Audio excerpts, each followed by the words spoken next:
have enough pitching. No, you cannot. And the pitching depth of the Rays will be tested. That's for sure. Yes, it will.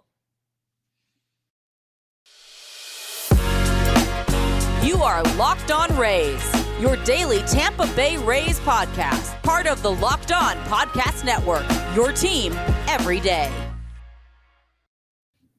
Hello, my name is Kevin Weiss. I'm Ulises Sambrano. And we're the host of the Locked On Rays podcast, part of the Locked On Podcast Network. Thank you for making Locked On Rays your very first listen every day. And remember, Locked On Rays is free and available on all platforms, including YouTube at Locked On Rays. You can also follow us on Twitter and Instagram at Locked On Rays and email us anytime, questions, voice memos, whatever it may be, lockedonrays@gmail.com. Well, as we're recording this, the Rays are getting their butts whooped by, believe it or not, the Oakland Athletics. So there's not much to recap on that game, except for the fact that it's going to be a clunker. I think we can agree. 9-1 as of right there now. We go. They scored one measly run. Good for the Rays. Top of the eighth. I'm not alone in this. Ty McCann agrees with me. You've got to stop jinxing. I didn't jinx anything. My opinion does not matter whatsoever. The baseball gods don't give a S on what I have to say. The fact that you said baseball gods lets me know that you agree that in some fashion, some form, you agree that what you are doing is not helping. Is it Pete Blackburn or Paul Blackburn? That's exactly what Mr. Ty McCann said, and so that's an issue. Look, blind squirrel finds a nut every once in a while, and the Athletics found theirs tonight on Monday night. And they found it, unfortunately, on a situation that is regrettable for the Rays. Luis Patiño only throwing, a dozen pitches or so, and then gets discomfort on that oblique, that left oblique strain, which, man, Ryan Yarbrough goes down in the IL. They said they're going to promote Tommy Romero, and then the day after, this happens. So the depth right now is really what's going to set the Rays apart in a month where they can have easier competition. But again, you don't want these injuries to start piling up rather quickly. It's crazy. That's why we alluded to at the onset that you can never have enough pitching and depth. It matters, people. Yeah. 4 games in and 3/5 of your rotation is down from what you expected going into spring training. We haven't even mentioned Shane Baz. Yep, exactly. Shane Baz, Patiño, who could be out a couple months. We don't know that yet. Yarbrough, it looks like it's just a minor groin strain, I guess. Some discomfort and tightness, whatever it may be. He could be back, within the next 7-10 days, whatever it may be, back for his next start. But it's still not a given. And how effective will he be? Will he have to shake some rust off? So this is where, again, if you're a Rays prospect, a Rays pitcher in AAA, you should be licking your chops. If you're Tommy Romero, if you're Colin Poche, if you're, just keep going down the line, keep going down the list of the 40-man, because guys are going to get their opportunities throughout the course of this 162. I have one name that we talked about in the last episode, Josh Fleming. He's right there. Dude, can you get stretched out? Can you give this team 5 innings? Right now, I think that's the way to just slot him in that rotation. He's already there. Hopefully he gets stretched out. Maybe you can do a little bit of an opener situation with him and then get a little bit more help in the bullpen. But it's going to be tough. But I agree with you. I think the next guy up mentality is going to be huge. It always sounds like a cliche, but when you play 162 games, cliches are going to be cliches for a reason, because they're true. This is what bothers me sometimes with Twitter space world, where people are like, "Oh, we've got the best rotation," and I'm not talking about Rays fans only. I'm talking, Yankee because the Rays fans. Certainly didn't enter the season with the best rotation, even with all 5 healthy guys. Right, Dodgers, whatever fandom that you are, we've got the best 1 through 5, and it's like, dude, have you seen baseball? Because there's going to be like 13 to 20 people who toe the rubber for you starting a game. That nonsense 1 through 5 is just crap. that we sell to the fandom to be like, oh, well, this is what we can look forward to. It's going to be 20 dudes. Yeah. So now, do the Rays have enough depth, quality depth? Everybody has depth. They have quality depth to kind of supplant what the Patiño, the Baz injury, and the Yarbrough injury we're about to see. We are about to see, and I am curious to see what Tommy Romero can bring to the table. It's so funny because last night when Jeff Passan broke the news that Tommy Romero was going to get called up for, a spot start, maybe more, there were rumblings. Well, obviously somebody on the Rays pitching staff is hurt. Who's hurt? Is it Ryan Yarbrough? No. Is it Luis Patiño? No. Is it Ryan Yarbrough? We find out it's Ryan Yarbrough. And then, 12 hours later, we find that Luis Patiño is now injured and hurt. It's crazy. So maybe Tommy Romero may be sticking around longer than even he initially expected and the Rays initially expected. And I know that I don't want to say I hammered on Tommy Romero. I just think that at the end of the day, I don't know if he's ever going to be a legit starter. He might be projections just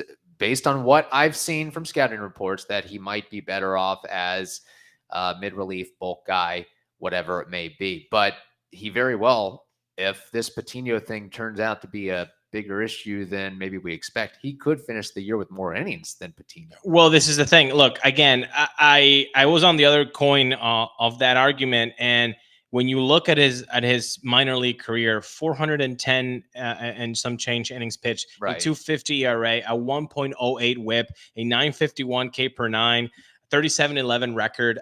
This guy has nothing else to prove or to do in AAA. So I'm glad the Rays are giving him the first opportunity. It goes to him because it should be him. If you watch some of his clips, that four-seam fastball is a terrific pitch for him at the top of the zone. And I know that, we talked about, it's only 92. Let's ask Colin Poche if 92 at the top of the zone works in Major League Baseball. Right. And that is a 100% yes, it do. So the only thing with him is, will he be too nervous to get control of that pitch, of that strike zone? That's what I would be most worried about. Right. Is the nerves affecting the pinpoint location. But his last outing, or his first outing in 2022, he threw 3 2/3, only allowing 1 hit, 3 strikeouts, 2 walks, 61 pitches. So just like in Major League Baseball, they also do this in AAA, AA, A level. You're going to see an increase in those pitches. So from 61, can he bring that to 70, 75? If he can, then you're looking hopefully a rookie with nerves that has a successful outing. That's a good 4 innings. Monday's box score aside, I think it's good that Tommy Romero is getting the start against the Athletics instead of versus the Yankees, the Blue Jays, the Red Sox, a more potent offense, if you will. Yes. I feel like the Athletics would be a better tune-up for him than some of those other teams, and it being at home, I certainly think that helps as well. I just wonder about Tommy Romero, where you're right, he has nothing left to prove. He's thrown how many hundreds of innings in the minor leagues? Why wasn't he initially on, though, the Rays' 28-man roster? Why didn't he get a shot, though, over the course of last season when the Rays had, 12, 15 pitchers on the IL at one point or another? Because sometimes maybe that wasn't the right time. Okay. There was a Dietrich Enns in front of him, and they were like, this guy. Dietrich Enns is blocking Tommy Romero. Hey, that's how the Rays operate, right? Like, let's use a more fungible guy that next year will be in Japan in Asian ball, because we want to take care of the one that we can project him to be with us for a longer period of time. For what it's worth, and it might not be worth a lot, but Romero is ranked the 18th best prospect in the Rays org per MLB.com. Baseball America has him 21st in the Rays org, and Fangraphs not quite as high on him, placing him 32nd in the Rays system. We also got some comments here from listeners on the Tommy Romero call-up, which, again, by the way, I'm very happy for Tommy Romero, a guy that was, a 15th round draft pick, a guy that had to bounce around multiple junior colleges, a guy that wasn't, highly touted or ever got the respect he deserves. I mean, right. Look, if I was at the game, maybe I'd give him a little bit of a standing ovation for making the majors after all this time and continuing to grind in battle. So we'll see what he brings at the table. But some listeners out there on Romero's forthcoming promotion, Ellie Whittington. Wow, I butchered that. Let me try that again. Ellie Whittington. I think that's right. Facts. He's good. Any pitcher raised by the Rays farm system usually turns out to be cream of the crop in Tampa and beyond. That is true. Holman Lee says when the Rays acquired him in the Alex Colomé trade, that was back in 2018. Oh my gosh, that was 50 years ago. I thought his fastball was interesting, but at the same time, I can't expect this output. Looking back now, it seems that the Rays knew about his interesting fastball shape. And then Luke Williamson says, I think Fangraphs writer Eric Longenhagen said his fastball is like Oliver Drake's with the vertical movement, so he will be better versus lefties than righties probably. His slider command to me has been the difference. Oh, look at that. So there we go. Good comments from the listeners out there for sure. That's good. I like with the facts, not just saying, oh, that sucks or oh, that's great. Like, well, there was some of that too, but I chose right. to ignore that. Well, thank you for, that's the kind of arguments that we like on this show. Like you can have the opinion that you want as long as there's some evidence and arguments to back said opinion. Because if not, then we could just be just saying whatever the heck we want. 99% of Twitter, which is just nonsense. It's nonsense, exactly. I appreciate Ellie, Luke, and Holman, some cogent thoughts there. That's what we need more of, quite frankly. Yes. So we'll move off of the pitching injuries. Hopefully we don't get another one before the weekends. It's crazy that the way these work, it's like when it rains and storms with these pitching injuries or just with injuries in general in baseball. It's really kind of remarkable and crazy if you look at it from that perspective. But we're going to change gears, have a little bit of fun, bring up some prop bets, which we do annually, see which ones we agree and disagree on, and maybe get the listeners involved. If listeners feel passionately one way or the other, they absolutely agree with us or disagree with us, they're more than welcome to chime in, and we can have a little fun wager after the end of the season. So, speaking of wagers, there's something called Bet Online. BetOnline.net is your number one source for all your betting stats and sports info. Find all of the latest sports developments, league reviews, and news, including this year's basketball playoffs and, of course, the start of the MLB season. BetOnline is your continued source for all your sport wagering information, from live betting to playoffs, esports, and more. So head over to the website today or use that mobile device of yours to learn more about the trends and action. BetOnline, it is where the game starts. I really appreciate you saying that Locked On Race listeners can get in on the action with the prop bets, because we, of course, have Jesus Colon, who did one last year. He stuck to his guns of 97 plus wins. They actually did 100. So he got on the show because he put his prop bet out there. So, of course, if you're listening to this, if you're watching this on YouTube and you're already subscribed and you've already hit that like button, because guess what? Both of those things are free. And aren't those things nice? You can just hit those two buttons and then they're free. Nothing happens. I think our subscriber count is close to what Wander Franco batted last season, correct? I think so. I think we're on that 290. Can we make it to 300 before the weekend? I think so, Locked On Race listeners. Anyway, so Jesus Colon also gave us another voice memo. I believe Kevin Canary did as well. So we're going to push those out there on the episodes this week. Shall we get into the prop bets? I will let you go ahead and start, Ulises, if you want to bring up your 5, and then after the breather, I'll present my 5. Sounds good. Okay, so number 1. Okay. Will Josh Lowe have a greater than 770 OPS this season? No. I'll say under. Okay. I will say yes. You believe he's going to have an OPS above 770? If it's 771, I win. Okay. I was thinking more along the lines of Manny Margot for his rookie season? Oh no. After three games against the Orioles, and you're totally convinced. I'm in. All right. I'm in. I love to take you up on this first prop bet. Thank you very much. Okay. Number 2. Will the Rays have more than 1 million people in attendance in 2022? For reference sakes, for those who don't know attendance numbers right off the bat, because that would be insane, people. In 2019, the Rays were ranked number 29th in the league. That's not good. With 1.1 million. And in 2021, they dropped to 761,000, even though they were ranked 28th. Of course, we know COVID restrictions, yada, yada, yada, all that stuff. Yes.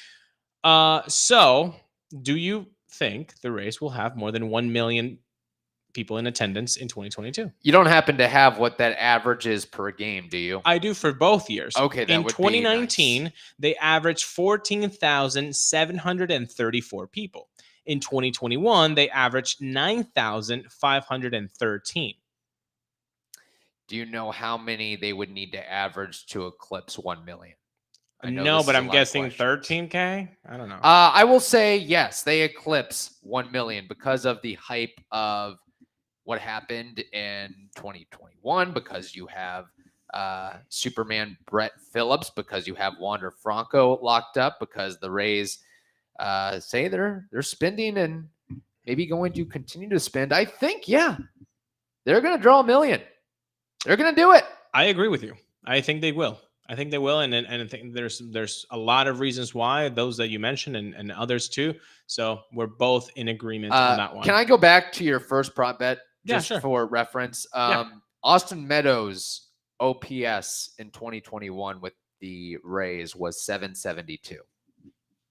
I'm telling you, I'm buying in. I'm putting. I'm buying in eventually on Josh Lowe. It's extremely, extremely hard for rookies outside of Wander Franco, and it's not that if I had the time. How many rookies have had a 770 OPS or more? Yes, let's find. I will. Probably very few. Okay, but I'm glad you brought that up because we absolutely disagree on that one. Yes. Number 3, Tommy Romero will pitch more than 50 innings. Well, now that you bring that up today, I will say yes. If you asked me 3-4 hours ago before Luis Patiño hit the shelf, I would have said no. So I'm going to say yes, he will. It might be 51, 50 and a third, but it will be at least 50. Yeah, I had that on the yes column as well. Okay. Shane McClanahan will hit 10 Ws. Yes or no? How many did he get last year? Do you know? 10. Oh, I would say absolutely yes. Well, I guess he would have to pitch. You have to pitch at least 5 innings, right? Yep. I'll say yeah. I mean, he is the ace. I'll say no. Okay. They're really going to baby this dude. I mean, or he's going to get hurt. Again, the spring training. Spring training was short. So he's never going to touch 5 innings in April. Why would they? Why would they do that? They want him good in September for that really tough month. That is a fair point. And at the end of the day, wins don't really matter. I mean, how many wins has Jacob deGrom gotten in his career? Exactly. But I'm going to say over, but I think very slightly over, like 11 or 12. Okay. But that's fine. But that's one we disagree with. Yeah. And my last one, there will be 10 players or more collecting 1 save or more. 10 players or more collecting 1 save or more for the Rays. Last year, it was what, 14? Yeah. And the year before, 12. Well, they keep setting records with that marker. Yeah. So I'm going to say yes. I'm going to say absolutely yes. I wouldn't be surprised if they have 15 guys earn a save this year. Yeah. The Rays, again, they don't care about Ws. They don't care about saves or who gets them. So I agree with you. Yeah. That's if anything, it probably keeps the cost down for guys in arbitration. Oh, look, Kitcher's only had so many saves. He didn't have 30 or 40. Jason Adam has the same saves as Pete Fairbanks this year. Yeah, that's really crazy. Yeah. So, okay, those are great prop bets. Again, if you're a listener out there and you, I guess, disagree with a couple of the ones we agree with, go for it. Bring it up. Bring up your point on why you're so passionate one way or the other. And you know what? If you want to do that efficiently, you could probably save time by giving an audio memo.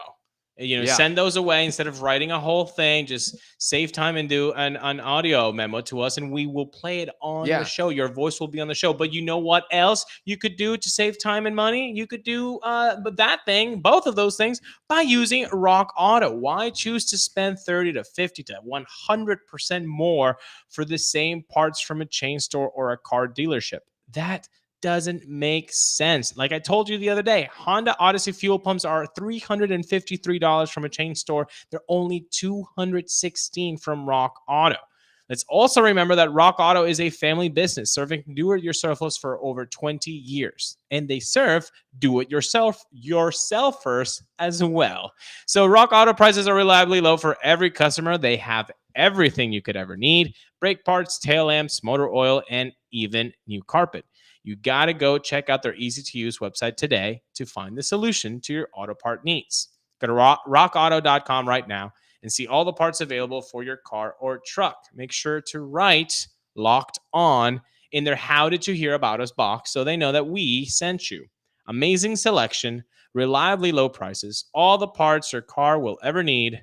rockauto.com.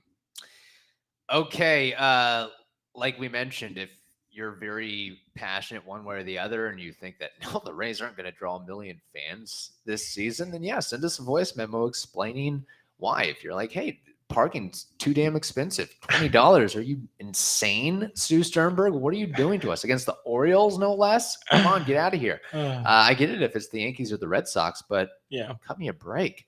Anyway, I have no bias on that opinion there. Okay, we're into parking fees in this podcast.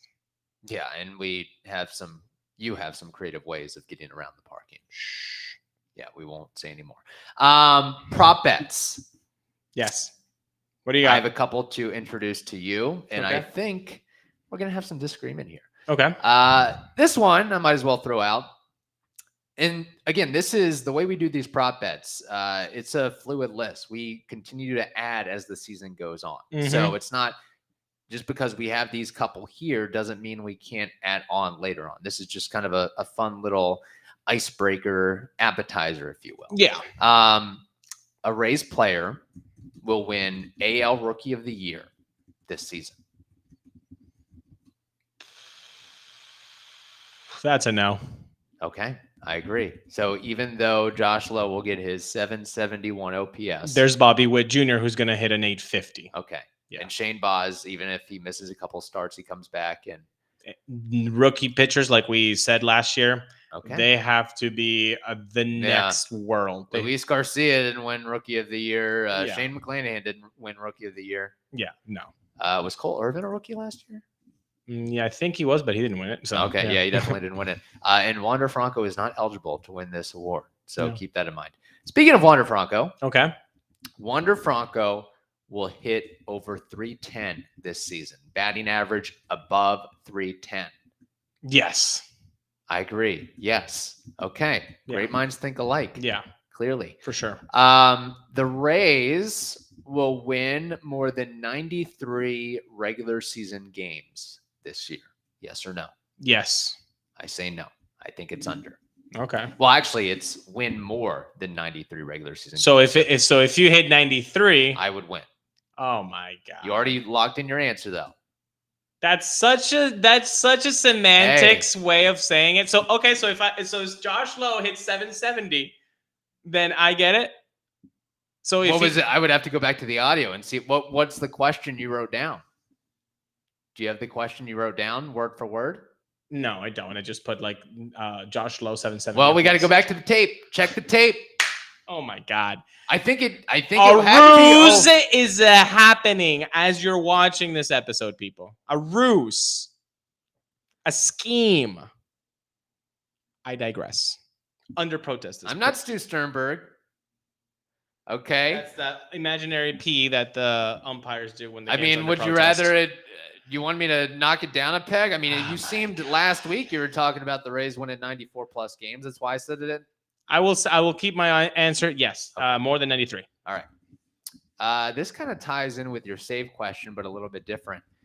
A Rays reliever will garner at least 15 saves. No. I'm going to say yes. So while I think there will be at least 10 different pitchers that garner a save, I think that one guy will step up. Let's remember, Diego Castillo had 14 at the time he was traded from the Rays. And the Rays just gave Brooks Raley a whole boatload of money. I know he's a lefty, but you don't give that guy that kind of cash without wanting to use him in high leverage roles. But high leverage roles does not happen in the ninth all the time. No, but I foresee it being in the ninth quite a bit. And the fact that you knock out Nick Anderson and Pete Fairbanks, I feel like you got to pick somebody. You got to go to somebody. Yeah. And I feel like Brooks Raley would be that next guy, most likely. I think it's going to be more like 2020 where like, oh, Jason Adam, you take this one. Brooks Raley. Well, I think that's going to happen, but I think that somebody, 15. Come on, you can do 15. I don't think so. I think that's a lot, but I will take it. A Rays player will. And why the Rays pay Brooks Raley 2 years, $10 million plus options and incentives for the seventh inning in Yankee Stadium for that short porch? Give me that ground ball. Okay, that's fair. All right, so that's one we differ on. What's that? 4 I've brought up so far. Okay, so I get one more. Okay. By the way, the last one was a player that will say more than 15 games. Yes. Cool. You're adding it as we're I'm multitasking. And I just want to make that sure in the tape that's what you said, because if they hit 15, that's not it. You would still lose. You would need 16, more than 15. The question was... I just had you. A Rays reliever. I have it written down. A Rays reliever will get at least 15 saves. So if Brooks Raley gets 15 saves, I win the prop bet. You gotta boy. Selective listening. Boy. All right. I'll shave that more then. Okay. What's the last one? Pay attention. We'll say 15 games. Okay. You all heard it. Are you listening? All heard it. You all heard it. Listen closely. Okay.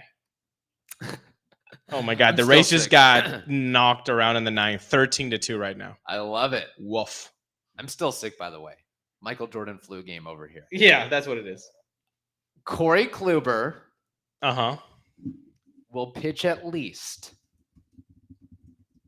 Corey Kluber will pitch at least 135 innings in the regular season, yes or no?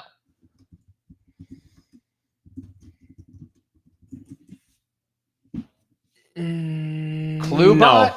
No. Okay, I will say yes. Okay. There we go. That's not bad. And actually, you know what? That actually makes me happy because we have 1, 2, 3, 4, 5, 6, 7 that we disagree on. So right now that's good because we won odds so that there would be a winner. And right now we're tied 1-1. The first one that we had on the docket was... Oh, this was from weeks or months ago. Is the 2022 schedule will have more than 140 games? I said no. You said yes. You've won that one. And then the second one we had was, will Chris Archer be offered a major league contract in 2022? You said no. I said yes. So I got that one. And he was offered a major league contract amazingly by the Twins. Thank you, his agent. My goodness. Many times over. So there we go. We got some wiggle room for some more prop bets. Woo! You know what would be fun? I didn't even bring up a KK one. I've got a Kevin Kiermaier one in my back pocket still. Send prop bets that you want us to include on this Google Sheets. Yeah. Send them along. If you want to play, if you want to be like, hey, I want to be on the show. This is going to be a prop bet. Or, hey, I don't want to be on the show, but I want to put you guys on the spot. Do it. Just send it, and we'll play it on the show, and then we'll add it on the Google Sheets. Keep in mind, though, you send in that prop bet, I'm going to follow it word for word. Public information officer here. I'm going to follow it to the docket. No closed captioning. Even the closed captioning, it's going to be correct, okay? Even on YouTube. By the way, if you're on YouTube, you can put on the closed caption on and off. It doesn't matter. You know why? Because you're there already. And it was free to subscribe. Yeah. And it was free to hit that like button, which I know you're doing right now. Yes. So, again, if you want to email us a prop bet, if you want to email us a voice memo of said prop bet, if you want to send us one on a Twitter DM, Instagram DM, you're more than welcome to do that. I guess you could put it in the YouTube comments, but that's kind of hard to follow. But we're welcoming some more prop bets from listeners out there. We'll just put it like that. And we'll debate them. We'll have fun with them. So there you go. The Rays, I guess 3-1 now. That's unfortunate. Yep. So, I mean, there's 2 more outs in the ninth, but it's okay. Can they score 12 runs 2 out. Yeah. I would put green Skittles on BetOnline that it's going to be a negativo there. Yeah, that's a prop bet. I'll agree with you. So, thank you for listening to the Locked On Rays podcast. Now make your next listen the Locked On MLB podcast. That is also free and available on all platforms. Hope you all have a wonderful day. Stay safe, and we will talk to you tomorrow.